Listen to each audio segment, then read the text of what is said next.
Nós estamos seguindo essa série sobre o caráter cristão e hoje vamos falar sobre a unidade da igreja. Pastor Marcelo, então, vai trazer essa meditação nessa manhã para os nossos corações. Que Deus abençoe a sua vida.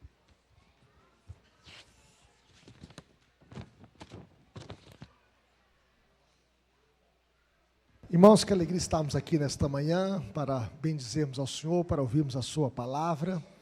Eu quero dizer que a igreja é o jardim do Senhor. E as crianças nesse jardim são as flores. E que a gente possa regar esse jardim do Senhor, para que essas crianças continuem crescendo. Existem algumas igrejas que não têm mais crianças. E com tantas crianças aqui, meus irmãos, isso nos desafia a orar. O inimigo das nossas almas não tem felicidade de uma escola dominical com tantas crianças. E é por isso que nós devemos orar pela unidade da igreja. Porque as crianças fazem parte da igreja hoje. E é de suma importância os pais trazerem os filhos para a casa de Deus, para a escola dominical, para que elas possam aprender a palavra do Senhor e receber a semente da vida, para que elas andem nos caminhos do Senhor desde a tenridade. E a Bíblia diz, ensina a criança no caminho que se deve andar, e ainda quando for velho, não se desviará dele. Nós vivemos num mundo mau, que é contra a fé, contra a igreja, contra Deus. Nós vivemos num mundo anticristão, um mundo que não ama a Deus e nem a sua igreja. E que possamos orar pelas nossas crianças, orar pelo departamento infantil da igreja, pelas professoras, para que elas possam estar ministrando a palavra do Senhor, pelos professores da escola dominical. Nós precisamos de um avivamento da igreja. Não existe avivamento sem Bíblia, sem conhecimento de Deus. E a Bíblia diz, o meu povo está sendo destruído porque lhe falta o conhecimento. Vamos abrir a palavra do Senhor em Efésios capítulo 4, verso 3 até o verso 6. E nós iremos ler esse texto para a nossa edificação. Eu sei que os irmãos vão aprofundar muito mais ainda estudando a unidade da igreja. E nós estaremos, então, meditando nesses versículos. Eu quero dizer aos irmãos que o Dr. Martin Lloyd Jones foi pastor na Catedral de Westminster, na Inglaterra, e ele pregou 11 sermões só do versículo 1 até o versículo 6. 11 sermões pela manhã na escola dominical. É muita coisa, né? Veja a riqueza desse texto para a nossa vida. Convido os irmãos a se colocarem em pé mais uma vez e vamos ler o verso 3 até o verso 6. Efésios 4, 3 a 6. Todos juntos? Esforçando-vos diligentemente por preservar a unidade do Espírito no vínculo da paz. Há somente um corpo e um Espírito, como também fostes chamados numa só esperança da vossa vocação. Há um só Senhor, uma só fé, um só batismo, um só Deus e Pai de todos, o qual é sobre todos, age por meio de todos e está em todos. Oremos. Pai querido, fale conosco, Senhor, por meio da Tua palavra, que o Senhor esteja nos unindo mais e mais, porque juntos somos mais. Que possamos, Deus, ter essa comunhão uns com os outros, uma comunhão verdadeira. Nós somos o corpo de Cristo, nós somos a igreja que foi resgatada pelo sangue de Cristo, fomos comprados pelo mesmo sangue, pertencemos à mesma família, temos o mesmo Pai, o mesmo Senhor, e temos um só Espírito atuando em nós, o Espírito Santo. Louvado seja o Teu nome, Senhor, e que possamos lutar pela unidade da igreja. Essa é a nossa oração, e desperta o nosso coração mais e mais, e que o Senhor esteja, ó Deus, avivando o nosso coração, pelo poder do Espírito Santo, em nome de Jesus, amém. Poder sentar. Quando há contenda, há desunião. Por outro lado, a paz é o vínculo que preserva a unidade da igreja. Por isso Paulo diz o seguinte, esforçando-vos diligentemente por preservar a unidade do Espírito no vínculo da paz. Nós devemos lutar pela unidade da igreja. Nós devemos preservar a unidade da igreja. O texto diz aqui, preservar a unidade do Espírito no vínculo da paz. Paz, meus irmãos, é o que nos une. É a cola que nos une. O texto fala assim, o vínculo da paz. é o grampeador, né, que tem ali escrito paz, que nos une. E esta paz foi assinada por nós na cruz do Calvário, pelo sangue de Jesus. E ali nós tivemos a reconciliação, porque Deus estava em Cristo reconciliando consigo o mundo. Além do mais, a unidade cristã surge da unidade do nosso Deus. A unidade da igreja não é construída pelo homem, mas é construída pelo Deus triuno, o Deus Pai, o Deus Filho, o Deus Espírito Santo. Em outras palavras, a unidade cristã baseia-se na doutrina da Trindade. Por exemplo, às vezes, né, nós podemos acertar um erro teológico, né, às vezes na forma do batismo, mas nós não podemos aceitar uma heresia. Por exemplo, uma igreja que nega a Trindade, que nega o Deus Pai, Deus Filho, Deus Espírito Santo, um só Deus, a mesma, 3 pessoas, da mesma substância, iguais em poder, honra e glória. Uma igreja que nega a Trindade não é uma igreja cristã. Um só Espírito, um só Senhor, um só Deus e Pai de todos. Dessa forma, Paulo faz uma lista das 7 coisas que são a essência da unidade da igreja. E ele então diz: há um só corpo, há um só Espírito, uma só esperança da nossa vocação, há um só Senhor, uma só fé, um só batismo, um só Deus e Pai de todos, o qual é sobre todos, age por meio de todos e está em todos.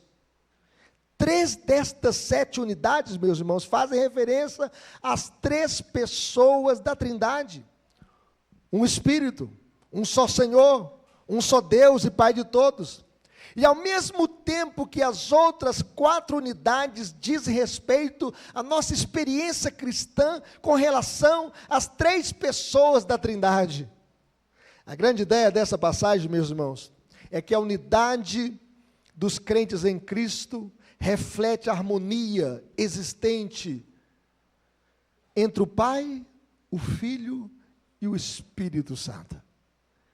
E essa verdade pode ser expressa com 3 afirmações simples. Em primeiro lugar, há um só corpo porque há somente um Espírito. Vamos dizer isso comigo? Há um só corpo porque há somente um Espírito. Há um só corpo. Só existe uma igreja verdadeira. Quando Deus olha do céu para a terra, não vê a placa da igreja, ele vê a sua igreja. A igreja que foi comprada pelo seu sangue, que consiste de judeus e gentios, uma única família no céu e na terra. Ainda que, em certo sentido, nós sejamos muitos, todavia somos um só corpo em Cristo Jesus. E a sua unidade é devida ao único Espírito que habita em nós e que nos anima. Paulo chega a dizer o seguinte: pois em um só Espírito, todos nós fomos batizados em um corpo, quer judeus, quer gregos, quer escravos, quer livres, e a todos nós foi dado beber de um só Espírito. Assim sendo, meus irmãos, a nossa possessão comum de um só Espírito Santo é que nos integra no corpo de Cristo. Nós somos enxertados no corpo de Cristo pelo Espírito Santo. Sem o Espírito, um corpo está morto.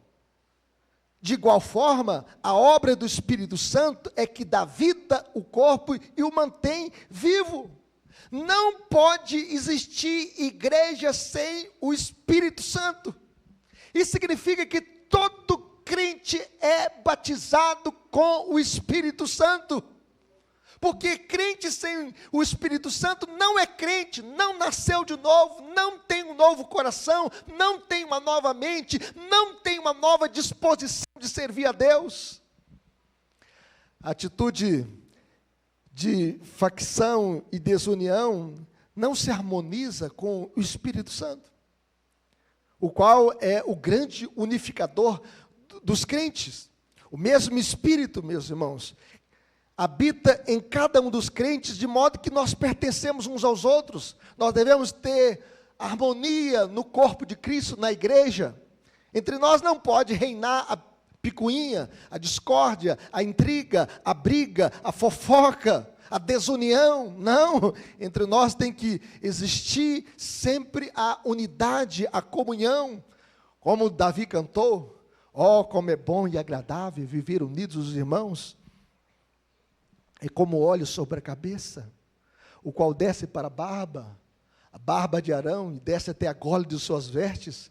É como o orvalho do Hermon, que desce sobre os montes de Sião. Ali ordena o Senhor a sua bênção e vida para sempre. É isso que nós devemos desejar. A unidade da igreja é boa. Oh, como é bom e agradável viver unidos os irmãos. É como óleo. Por exemplo, quando a porta está rangendo na sua casa, você abre a porta e faz assim. Tem uma porta assim na sua casa? O que você passa? Você passa desengripante, você passa óleo. E nós precisamos do óleo do Espírito Santo sobre a nossa vida, descendo na nossa cabeça, inundando o nosso corpo, a nossa vida, a nossa mente. Nós precisamos da unção de Deus sobre o nosso coração. E assim nós vivemos na unidade da igreja, na comunhão com os irmãos. Mas, em segundo lugar, meus irmãos, nós aprendemos, há uma só esperança que pertence à nossa vocação cristã, uma só fé, um só batismo, porque há um só Senhor, uma só esperança da nossa vocação.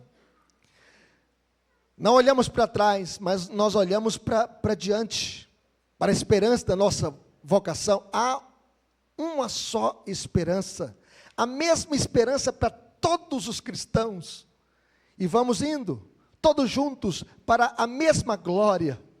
Lá não haverá divisões, distinções, brigas, contendas, pecados. Vamos indo adiante, estamos caminhando para a nova Jerusalém, para uma vida inteiramente sem pecado, livre de todo pecado. Nós cantamos aqui que nós somos livres da culpa, justificação. Nós somos livres do poder do pecado, santificação. E nós seremos livres da presença do pecado, glorificação. Nós cantamos isso aqui nesta manhã. É o pecado que sempre divide, que separa, que machuca, que destrói, que despedaça. Divide o homem dentro de si e contra si mesmo. E as pessoas perguntam, por que eu estou aqui? De onde eu vim? Para onde eu vou? Divide o homem contra o outro homem, contra o seu semelhante. O pecado produz essa divisão entre o homem e o homem, leva à inimizade, à guerra. É por isso que nós temos uma guerra há mais de 3 anos entre Ucrânia e Rússia. A guerra de Israel contra Hamas. Conflitos nas nações. O mundo foi destroçado pelo pecado. No entanto, o objetivo central da salvação é reunir, é juntar de novo, é restaurar a unidade que prevalecia antes da queda, antes do pecado entrar no mundo. E a salvação, então, traz restauração. Não há como, meus irmãos, um crente que nasceu de novo viver com ódio no coração, prevalecendo no seu lar o ressentimento, a mágoa, porque a salvação traz restauração. Restauração do homem com Deus, do homem consigo mesmo e do homem com o seu semelhante.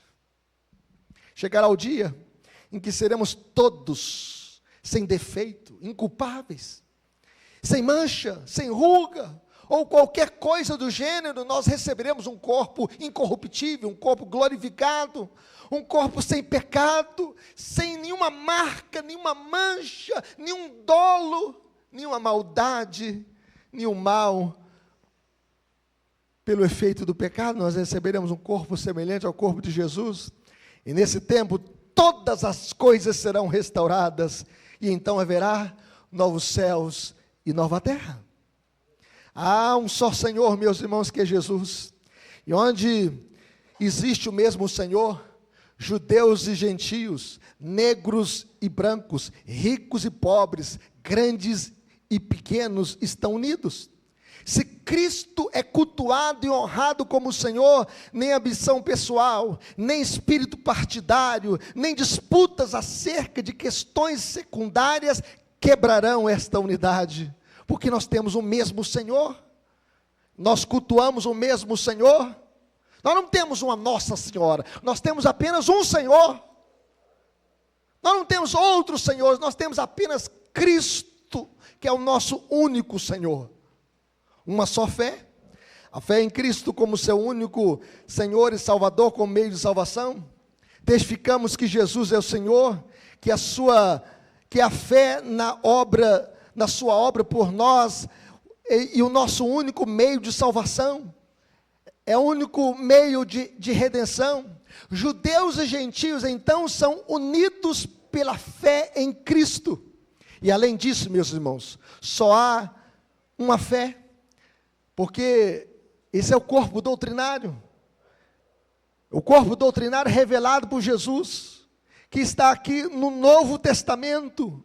Nós temos apenas uma única revelação, a Bíblia Sagrada, que o Senhor Jesus nos revelou, está escrito a sua vontade, está escrita a sua vontade, a sua revelação. Então, uma só fé é o corpo doutrinário revelado por Cristo e preservado no Novo Testamento. Um só batismo. O batismo é o sacramento por meio do qual nós professamos a nossa fé. E quando nós fomos batizados em nome do Pai, do Filho e do Espírito Santo. O batismo é a porta de entrada na igreja, é comum a todos. Pelo mesmo batismo, nós damos testemunho de que nós fomos purificados do pecado, e unidos a Ele somente por sua graça, que Ele nos salvou por sua graça. Além do mais, meus irmãos, o batismo com água é o símbolo do batismo com o Espírito Santo. Você precisa ter a certeza que você nasceu de novo, que você bebeu desta água cristalina, que você foi batizado pelo Espírito Santo. E o sacramento do batismo é o sacramento da unidade. Em um só Espírito, todos nós fomos batizados em um corpo, nós somos enxertados no corpo de Cristo. Segundo John Stott, o Senhor Jesus Cristo é o único objeto da fé, da esperança e do batismo de todos os crentes. Nós somos batizados em nome de Jesus. É em Jesus que temos crido, é em Jesus que nós somos batizados, e é Jesus que nós esperamos voltar com viva esperança. Nós aguardamos a volta de Jesus. O que nós esperamos hoje? Cristo voltar para buscar a sua igreja, o seu povo. Mas finalmente, meus irmãos, em último lugar, há uma só família que abrange a todos, porque há um só Deus e Pai, o qual é sobre todos, age por meio de todos e está em todos. Eu gostaria que nós pudéssemos ler esse versículo novamente, que ele pudesse aparecer na tela. Eu gostaria que nós pudéssemos ler esse versículo. E esse versículo expressa a nossa unidade cristã. Vamos ler o que diz esse versículo? Um só Deus e Pai de todos, o qual é sobre todos, age por meio de todos e está em todos. Um só Deus. A crença numa multiplicidade de Deus sempre leva à divisão. Há um só Deus. Não terás outros deuses diante de mim. Não farás para ti imagem de escultura, nem semelhança que é em cima no céu, nem embaixo da terra, nem nas águas debaixo da terra. Não as adorarás, nem lhes dará culto, porque eu sou o Senhor teu Deus, Deus zeloso, que visita a iniquidade dos pais, dos filhos, até a terceira e quarta geração daqueles que me aborrecem, e faço misericórdia até 1000 gerações daqueles que me amam e guardam os meus mandamentos. Nós vemos aí o Papa Francisco falecido, levou milhares de pessoas à idolatria. Se colocava na terra como o representante de Cristo na terra. O representante de Cristo na terra é o Espírito Santo. Nós não precisamos de papas. O Papa não é o cabeça da igreja, o cabeça da igreja é Cristo. E você entra num templo da igreja romana cheio de imagens de escultura, levando o povo à idolatria, adorar os seus deuses. Há um só Deus. Deus é um em três pessoas, o Pai, o Filho e o Espírito Santo. Não cremos em três deuses. Há um só Deus que subsiste em três pessoas, o Pai, o Filho e o Espírito Santo, a mesma substância, iguais em poder, honra e glória. E o Pai de todos, o texto fala de Pai de todos, Ele é o Pai de todos pela criação, mas de um modo especial, o Pai de todos aqueles que estão em Cristo. Porque aqueles que não estão em Cristo, eles são filhos do diabo, são filhos das trevas. Mas Deus é Pai de todos aqueles que estão em Cristo. Jesus veio para o que era seu e os seus não receberam, mas todos quantos o receberam, deu-lhes o poder de serem feitos filhos de Deus, a saber os que creem no seu nome, os quais não nasceram do sangue, nem da vontade da carne, nem da vontade do homem, mas de Deus. Pai de todos os que estão em Cristo. E Ele está sobre todos. Ele tem domínio sobre tudo e sobre todos. Sobre a lua, sobre o sol, sobre a terra que está girando em torno de si mesma, que está girando em torno do sol. Deus tem domínio sobre tudo e sobre todos. Deus tem domínio até mesmo no inferno. A Bíblia diz que o Senhor Jesus tem a chave da morte e do inferno. E de um modo especial, Ele tem domínio sobre a sua igreja, por meio da sua palavra e por meio do seu Santo Espírito. Ele age por meio de todos, Ele sustenta todas as coisas, e Ele nos governa por sua providência, pelo seu Espírito, e Ele está em todos os crentes em que Ele habita pelo Espírito Santo, e graça especial, Ele habita em nós, Ele mora em nós, nós somos morada de Deus, nós somos casa de Deus, o nosso corpo é templo do Espírito Santo. Nós vemos um movimento feminista falando, meu corpo, minhas regras. Não, meu corpo é templo do Espírito Santo. E as regras são as regras de Deus. Concluído, meus irmãos, nós podemos repetir essas três afirmações da seguinte forma. Primeiro, o único Pai cria uma única família. Nós somos da família de Deus. Segundo, o único Senhor cria a única fé, uma única esperança e um único batismo, porque nós fomos batizados em Cristo Jesus. E o único Espírito cria o único corpo, a igreja de Deus. Há um só Deus, então Ele tem apenas uma só igreja. E dividir a igreja, meus irmãos, é tão absurdo como dividir Deus. Assim como Deus é indivisível, a igreja também não pode ser dividida. Aplicações para a nossa vida. Como viveremos? Preservando a unidade da igreja. Lute pela unidade da igreja. Com humildade, colocando o outro na frente do eu. Com mansidão, sem provocar os outros, ou ofender os nossos irmãos.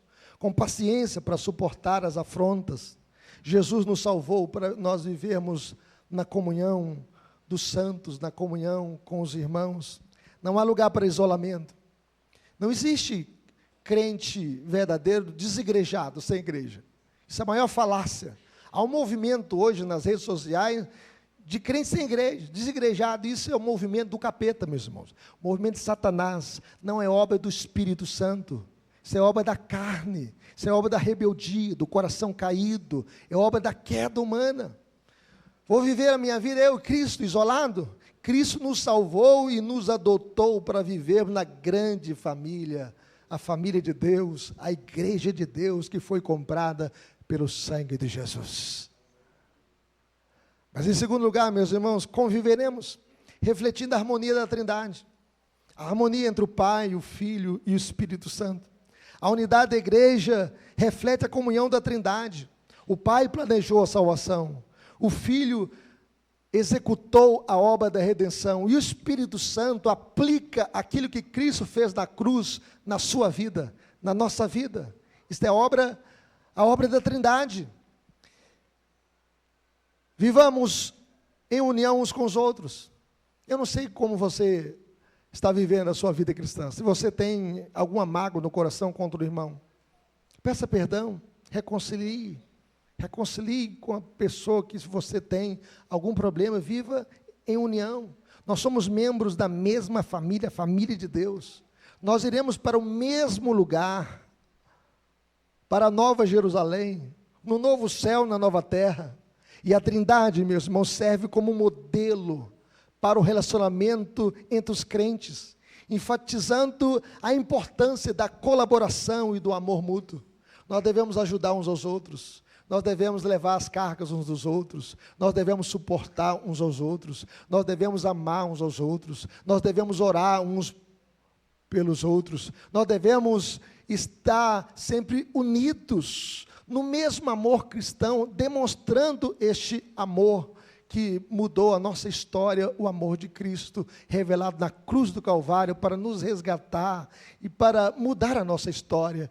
E com Cristo na nossa vida, nós podemos então preservar a unidade da igreja, refletindo então a Trindade como modelo para o relacionamento entre os crentes. Que Deus nos abençoe. Vamos orar ao Senhor, vamos falar com o Senhor, vamos pedir ao Senhor: Deus, eu quero lutar pela unidade da igreja, eu quero preservar a unidade da igreja, a comunhão entre os irmãos, eu quero viver em comunhão na igreja de Cristo, e eu quero refletir a unidade da Trindade. Vamos colocar em pé, vamos orar com o pastor Rui. Oremos.